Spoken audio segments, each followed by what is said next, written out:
Welcome back to the channel. Today, we're diving into how to build an optimized base in Once Human's endless dream scenario. This setup will keep your resources flowing, your power humming, and your combat game strong against those dream entities. I'm covering everything: location, key deviations, resource management, power setup, and pro tips to make your base a self-sustaining powerhouse. Let's get to it. First up, location is everything. You want a polluted zone packed with ores like tungsten, aluminum, steel, sulfur, and stardust ore. These are critical for crafting and keeping your base running. Oil's nice, but don't prioritize it. Ores are king in Endless Dream. You can grab oil easily by looting cars or hitting refinery defense events. Pick a spot rich in those ores and you're set for success. One area that piqued my interest in Endless Dream that fulfill all this criteria is as shown here. Deviations are your best friends for automation and boosting your base's functionality. Here's the lineup I recommend. Combat Deviation. Pick one that fits your needs, flexible for your playstyle. Hydronaut Fish. Perfect for gathering aquatic resources. Lethal Rabbit. Steady supply of hides and meat. Atomic Snail helps craft Arrow Leap Whim potions. Space Turner brings in Space Twister supplies.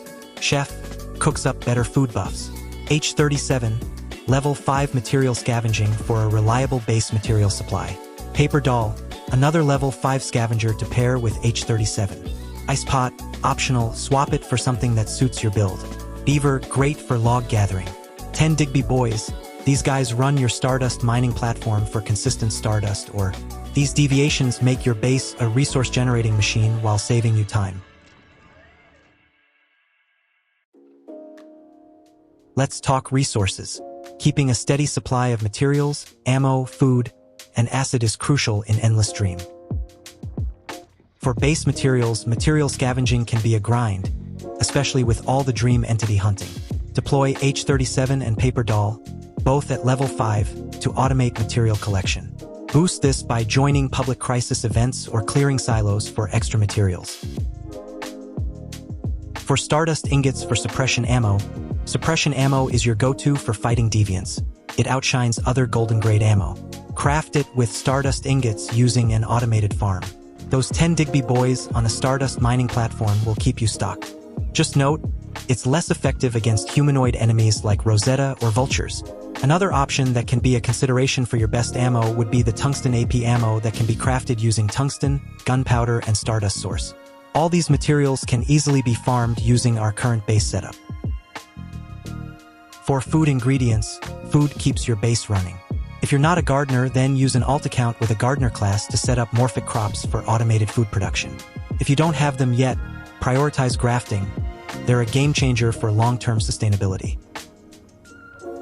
Additionally, consider building a barn to boost animal breeding in both Endless Dream Server and Eternal N. If you're not a Beastmaster, collaborate with one to construct an animal trough and youngling hut on Phase 1. For aluminum ingots needed for the youngling hut, farm them in the Lightning Nightmare Manifestation Zone by collecting ores destroyed by lightning or using a lightning orb.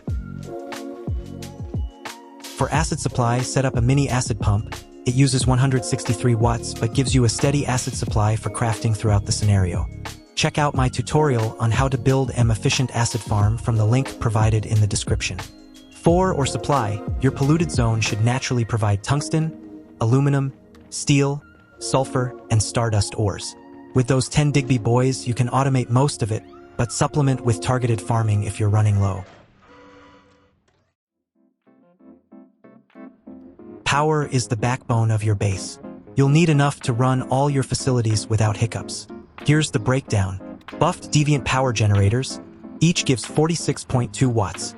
So 8 generators provide 369.6 watts total. Unbuffed generators each gives 35 watts, so 7 only get you 245 watts. Not enough. Get the special mimetic to craft buffed generators or buy them from other players. It's a must for keeping everything powered. Here's what your facilities need. Large synthesis bench, 10 watts. Advanced stove, 5 watts. Mini acid farm, 163 watts. 2 electrical furnaces, 10 watts total. 3 fridges, 6 watts total. 10 Stardust mining platforms, 150 watts total. Total power consumption, 344 watts. With buffed generators at 369.6 watts, you've got a buffer. Here are some extra tips to take your base to the next level. Collaborate with others. Don't have a Beastmaster specialization? Trade or team up to get structures like the Youngling Hut. Optimize resource runs. Combine material scavenging with public crisis events or silos to save time. Plan for morphic crops early.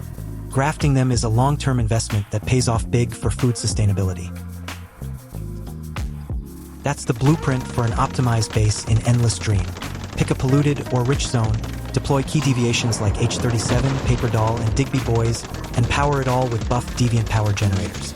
With smart resource management and a bit of teamwork, you'll have a self-sustaining base ready to dominate. Try it out and let me know how it works for you. That's it for this guide. If you found it helpful, hit that like button, subscribe, and drop your base building tips in the comments. Catch you in the next one.